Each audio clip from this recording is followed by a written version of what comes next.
Hola aprendices de la química, bienvenidos a su canal de química industrial. El día de hoy hablaremos sobre la carga nuclear efectiva y la constante de apantallamiento.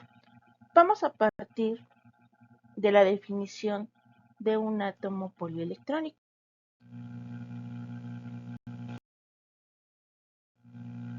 ¿Qué es un átomo polielectrónico? Un átomo polielectrónico es aquel que tiene más de un electrón. El átomo de helio es el átomo polielectrónico más simple. Hasta el día de hoy pues se conocen elementos con más de 100 electrones. Esto hace que la formulación matemática para la solución de la ecuación de Schrödinger de un átomo polielectrónico se haga sumamente compleja en comparación con la que utilizamos para los átomos hidrogenoides. Recordamos un poquito sobre la solución de la ecuación de Schrödinger para establecer las características matemáticas de un electrón dentro del átomo. Recordemos que colocábamos el electrón en una esfera para obtener lo que son las coordenadas cartesianas, X, Y y Z. Hacía un desglose para determinar R. Y bueno, tenemos la posición de nuestro electrón para solucionar este vector. Se sacaban los componentes en Y, en X y en Z. Y eso, bueno, nos da como resultado una serie de ecuaciones bastante complejas que nos daban como resultado, pues, los valores de los números cuánticos. Para un átomo polielectrónico tendríamos que hacer este proceso para cada uno de los electrones que están dentro de ese átomo, lo que refleja precisamente esa complejidad.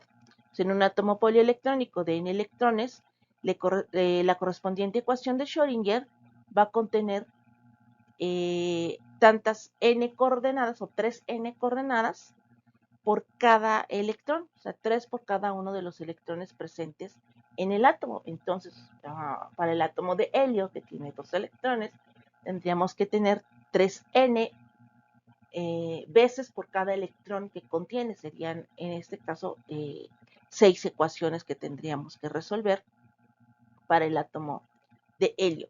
Y se va aumentando la complejidad en función del número de electrones que se vaya incrementando dentro de los átomos. La ecuación de Schrödinger de un átomo polielectrónico debe tener en cuenta la atracción coulombiana del núcleo hacia todos y cada uno de los electrones que está dentro del átomo, así también como las energías de repulsión de cada uno de los electrones hacia todos los electrones restantes. Al tener un solo electrón en el átomo de hidrógeno, solamente se medía una fuerza de atracción y no teníamos fuerzas de repulsión, ¿verdad? Porque solamente tenemos un electrón. Pero en el helio tenemos una fuerza de atracción entre los electrones y el núcleo, pero existe una fuerza de repulsión entre los electrones que están presentes. Bueno, muy bien, después de este recordatorio sobre el átomo de hidrógeno y la ecuación surge la aproximación de orbitales.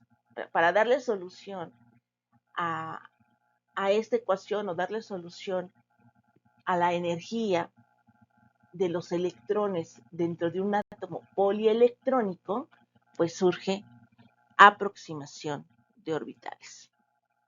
Entonces, ante la imposibilidad de resolver analíticamente la ecuación de Schrödinger para un átomo polielectrónico, se utiliza un modelo de aproximación para describir las propiedades de los electrones en estos átomos. Dicho modelo se denomina aproximación de orbitales. Y aquí, bueno, lo que explicábamos en la diapositiva anterior, este modelo de aproximación, si nosotros quisiéramos resolver la ecuación de Schrödinger, la función de onda dentro de la ecuación, tendríamos que calcular n veces, ¿verdad? En función del número de electrones. Por ejemplo, tendríamos que calcular para el electrón 1 la función de onda, para el electrón 2, para el electrón 3, hasta el electrón n. Entonces, en este modelo se supone que las funciones de onda de un átomo polielectrónico pueden escribirse como el producto de n funciones de onda, una por cada una de los electrones presentes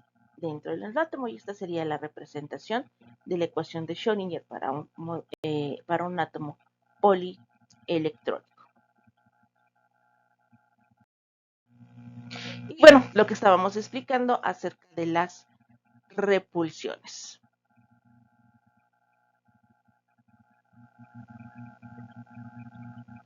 Tenemos el núcleo,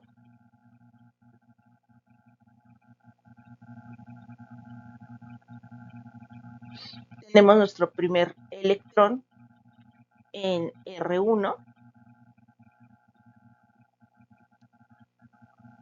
ahí está nuestro electrón, tenemos nuestro electrón en R2 y tenemos nuestro electrón en R3. Aquí tenemos involucrada una fuerza de atracción, una fuerza coulombica, ¿verdad?, de atracción entre los electrones y el núcleo, pero tenemos aquí representada nuestra fuerza de repulsión entre los electrones presentes dentro del átomo. Va a haber una fuerza de repulsión dentro de estos mismos electrones entre un orbital y otro orbital. Y aquí tenemos el análisis del electrón Z-1. Z es el número de electrones que contiene mi átomo menos un electrón.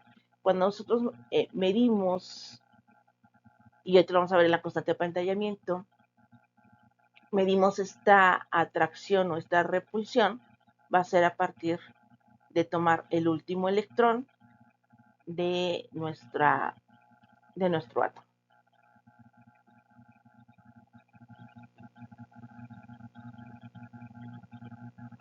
En el modelo de la aproximación de los orbitales, el problema de cuantificar las repulsiones interelectrónicas se simplifica, como ya lo vimos en esta imagen.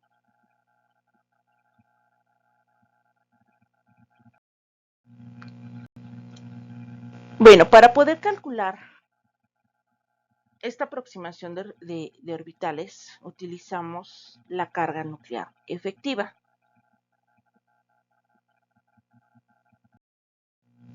La carga nuclear efectiva real de un átomo, que va a ser el número de protones que contiene, y sigma, que es llamada constante de apantallamiento, que cuantifica el efecto del resto de los electrones. Vamos a ver cómo es afectado el último electrón de la última capa dentro de mi átomo a partir del resto de los electrones que estén presentes. Y para eso vamos a hablar un poquito de penetración y apantallamiento.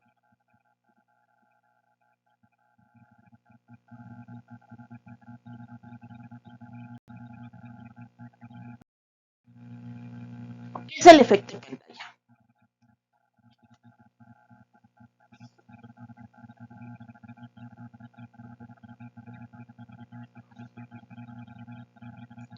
Para utilizar la función de onda hidrogenoides en los átomos polielectrónicos y dentro de la aproximación orbital, solo debe de reemplazarse Z, que es el número de protones, por la Z efectiva o la carga nuclear efectiva. El número atómico Z solo aparece en la parte radial de las funciones de onda hidrogenoide. En consecuencia, solo estas se modifican en la aproximación de orbital.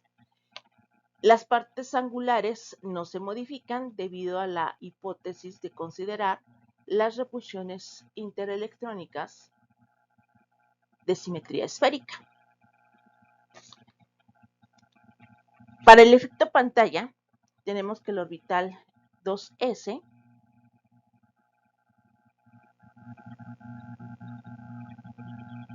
es penetrante respecto al 1s. aquí en la gráfica de la probabilidad de encontrar un electrón en determinados orbitales, podemos observar, esta es nuestra señal de 1s, luego tenemos 2s y 2p. El orbital 2s tiene cierto efecto penetrante en el orbital 1s, que sería esta zona. Por lo tanto, el electrón en 1s va a ejercer un efecto sobre 2s, cuyo valor es menor al valor absoluto de -1. Para el valor 2p, que tenemos aquí nuestro orbital 2p, se encuentra apantallado por el electrón 1s y por el electrón 2s. El efecto pantalla es como si fuera un escudo de protección por la energía de atracción que hay entre el núcleo y el electrón. Entonces, todos los electrones internos, por así llamarlo, todos los electrones internos van a ejercer un efecto pantalla hacia los electrones más externos.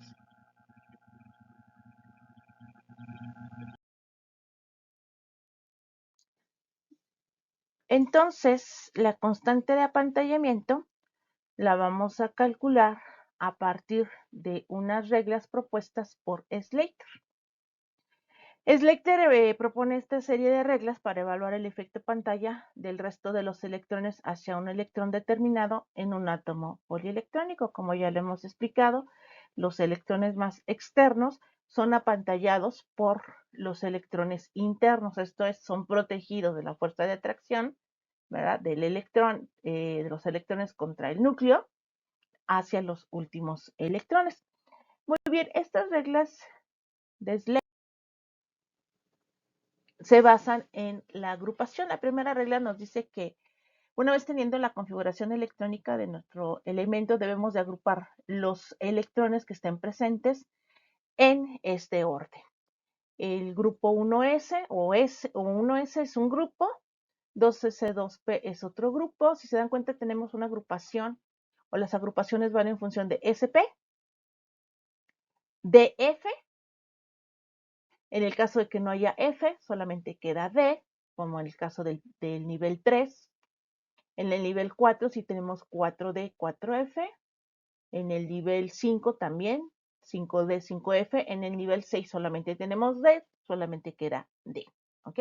Esta es la manera de agrupar mis electrones con respecto a la configuración electrónica. ¿Ok? La regla número 2 nos dice que los electrones a la derecha del grupo NSNP, en este caso el grupo NSNP, es el grupo al cual le voy a medir la constante de apantallamiento, o donde se encuentra el electrón al que se le va a medir la constante de apantallamiento. Esos electrones a la derecha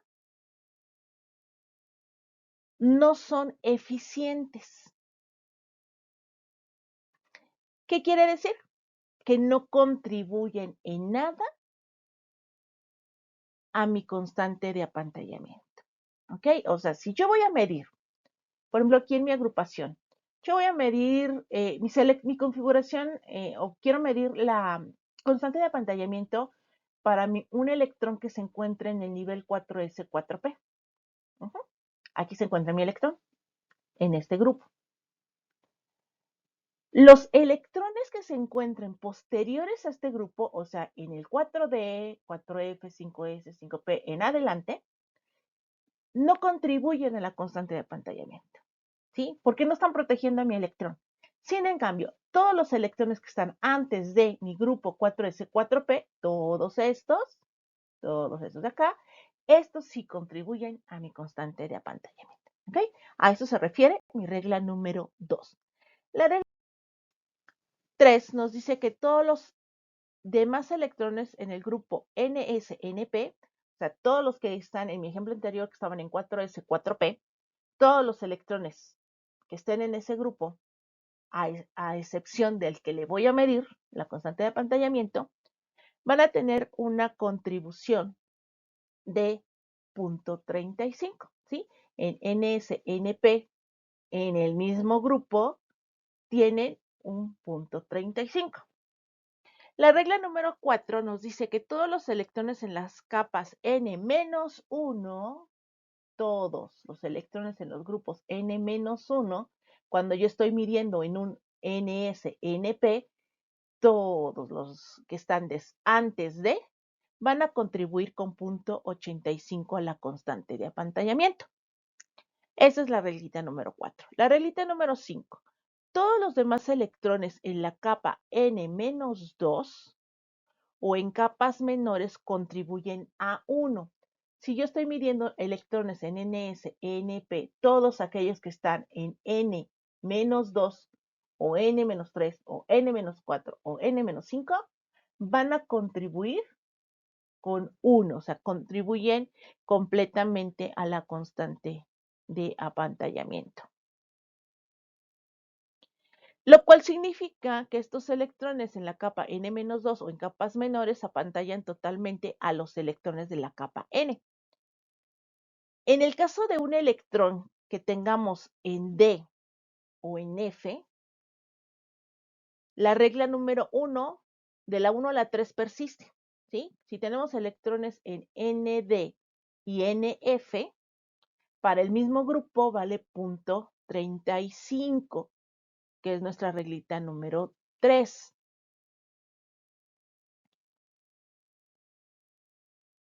Pero la regla 4, que se refiere a la N-1 y la 5, la vamos a reemplazar por la regla número 6, que dice que todos los electrones que se encuentran en los grupos a la izquierda de un N, D, NF,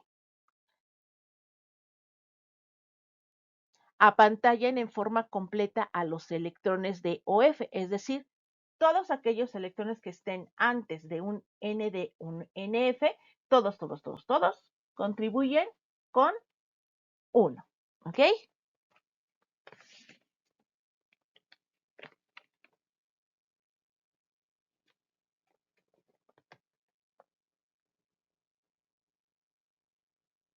Y para el caso